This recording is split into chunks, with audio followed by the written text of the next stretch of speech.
P అనేది 14, perimeter చుట్టుకొలత 14, right. చుట్టుకొలత 14 ఉన్నప్పుడు రైట్ అల్పకోణ త్రిభుజాలు ఎన్ని ఫామ్ అవుతాయి? అల్పకోణ త్రిభుజాలు ఎన్ని ఫామ్ అవుతాయి?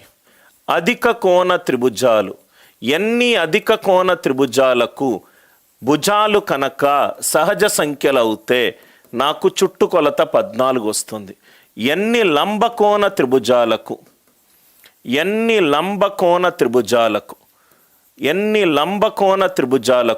చుట్టుకొలత 14 వస్తుంది? ఏబిసి అనేటిది సైడ్స్ అండ్ ఇవి సహజ సంఖ్యలు.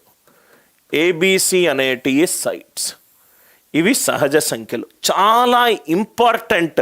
అసలు ఇది ఎన్సీఆర్టీలో దీనిపైన ఎందుకు ప్రాబ్లం లేదో నాకు అర్థం కాలేదు.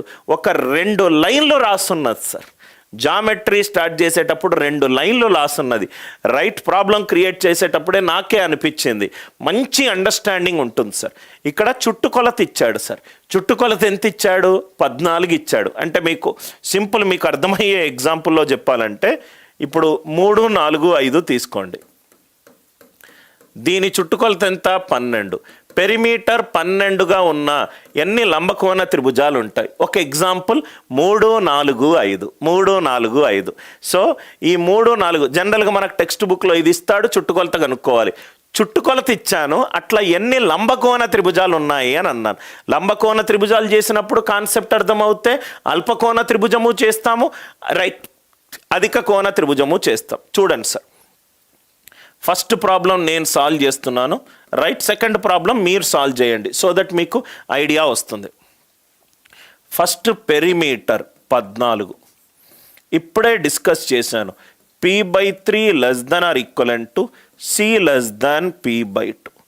p/3 ≤ c p/2.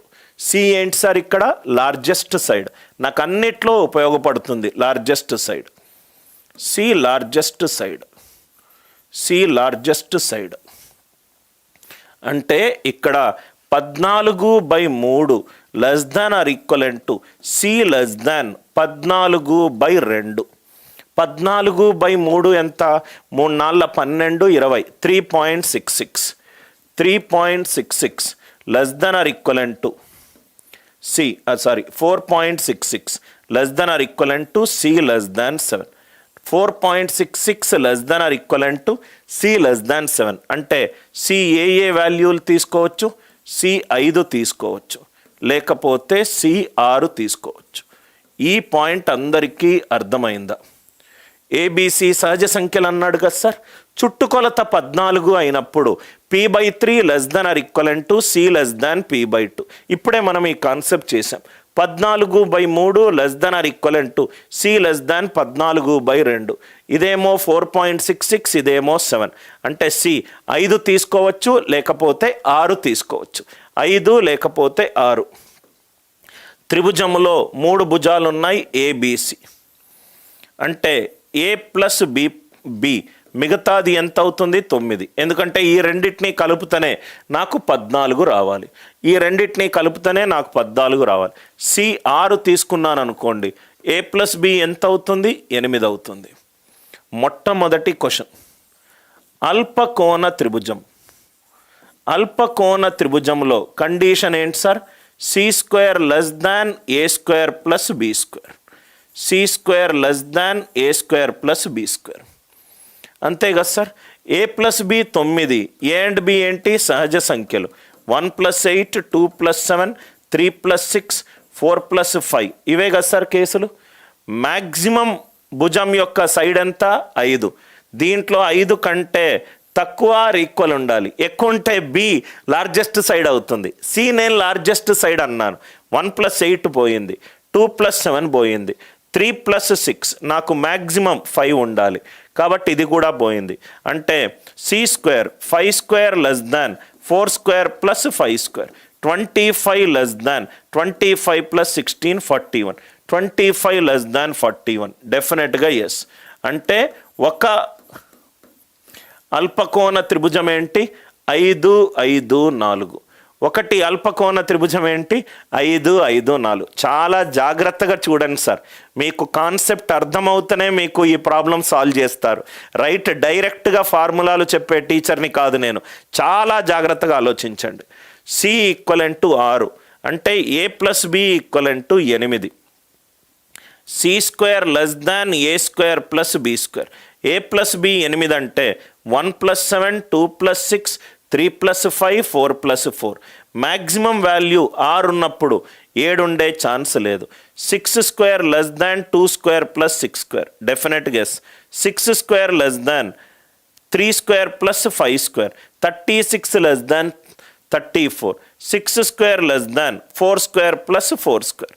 ఇది కూడా సాటిస్ఫై అవుతుంది, ఇది కూడా సాటిస్ఫై అవుతుంది, ఇది కూడా సాటిస్ఫై అవుతుంది. 6, 6, 2, 6, 3, 5, 6, 4, 4. మీకు ఏ టెక్స్ట్ బుక్లోనూ ఏ టీచరు కూడా బుక్ అర్థం చేసుకొని క్రియేట్ చేసిన క్వశ్చన్స్ సార్. మీకు ఈ లాజిక్ అర్థమైందా? మీకు ఇది అర్థమవుతే ఈ 3 కూడా సాల్వ్ చేస్తారు. నేను మీతోటే సాల్వ్ చేపిస్తాను sir. Me standard of understanding subject ఒక డిఫరెంట్ లెవెల్లో ఉంటుంది సార్. కొన్ని నెలలు మీరు నాతోటి గడుపుతాయి.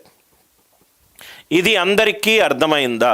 ఫస్ట్ స్టెప్ సి 5 ఎందుకు వేసాను, సి 6 ఎందుకు వేసాను.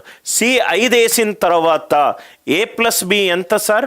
మొత్తము ఏ ప్లస్ బి ప్లస్ సి ఏమో 14, ఏ ప్లస్ బి ప్లస్ సి ఏమో 14. సి 5 అవుతే ఏ ప్లస్ బి ఎంత అవుతుంది? 9 అవుతుంది. 5 + 9 కదా సార్ 14. 5 సి ఏమో లార్జెస్ట్ సైడ్ అంటే 1 + 8 కావచ్చు, 2 + 7 కావచ్చు, 3 + 6 కావచ్చు, 4 + 5. సి ఏమో మ్యాక్సిమం సైడ్, సి ఏమో మ్యాక్సిమం సైడ్. ఇది 36 లెస్ దాన్ 34. ఇది కాదు కాబట్టి తీసేయండి. క్యాల్కులేషన్ మిస్టేక్స్ మీరు చూసుకోండి సార్, క్యాల్కులేషన్ మిస్టేక్స్ మీరు చూసుకోండి. ఇది అర్థమైందా?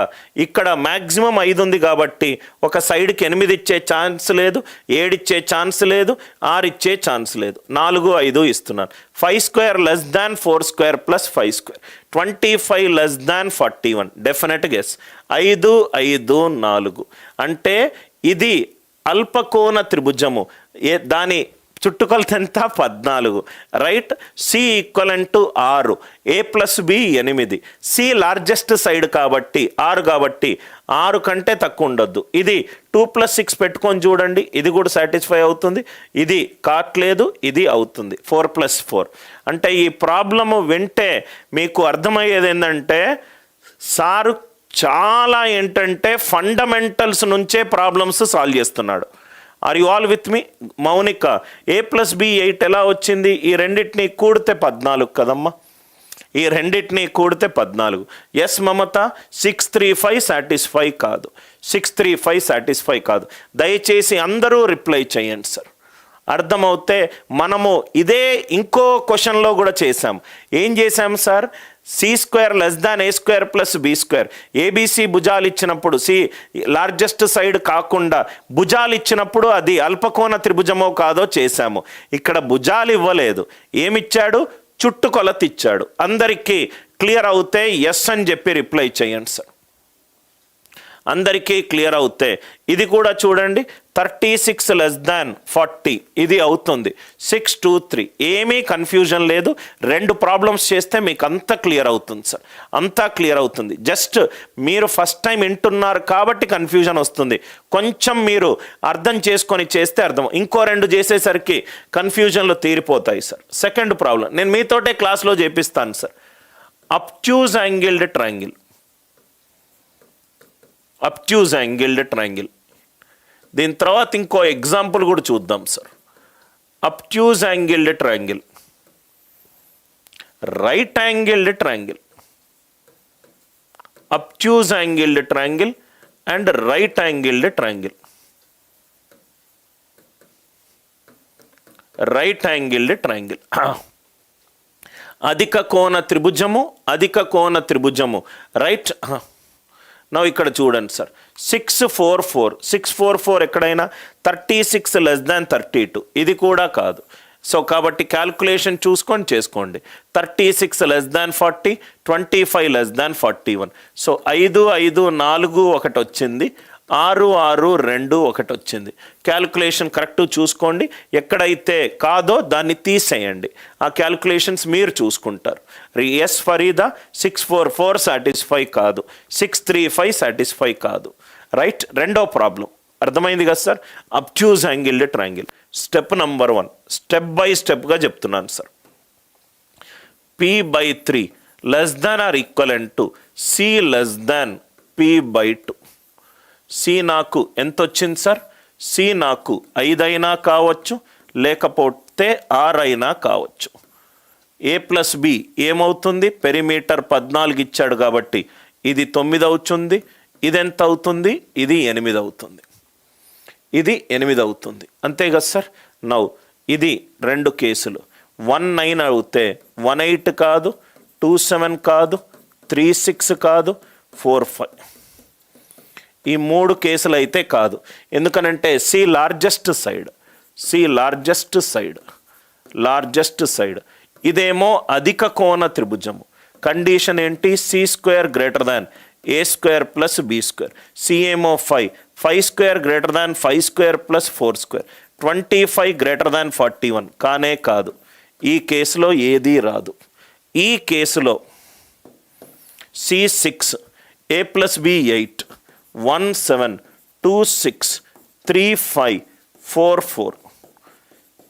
ఇది కానే కాదు. అధిక కోణ త్రిభుజం కాబట్టి C² greater than A² plus B². అంటే 6² గ్రేటర్ దాన్, ఇది 2 6, 2² ప్లస్ 6². ఇది కూడా కాదు, ఇది కూడా కాదు. Are you all with me? Now ఇక్కడ చూడండి సార్. రైట్, ఇది కూడా కాదు. 6² greater than 3² plus 5², 6 3 5. 36 greater than 34. Yes, ఇదేంటి? C6, 6² greater than 4² plus 4², 36 greater than 32. ఇది అవుతుంది, ఇది అవుతుంది. Are you all with me?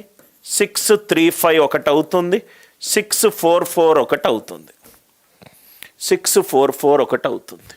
Are you all with me? Right, concept అందరికీ అర్థమైందా? అర్థమవుతే దయచేసి రైట్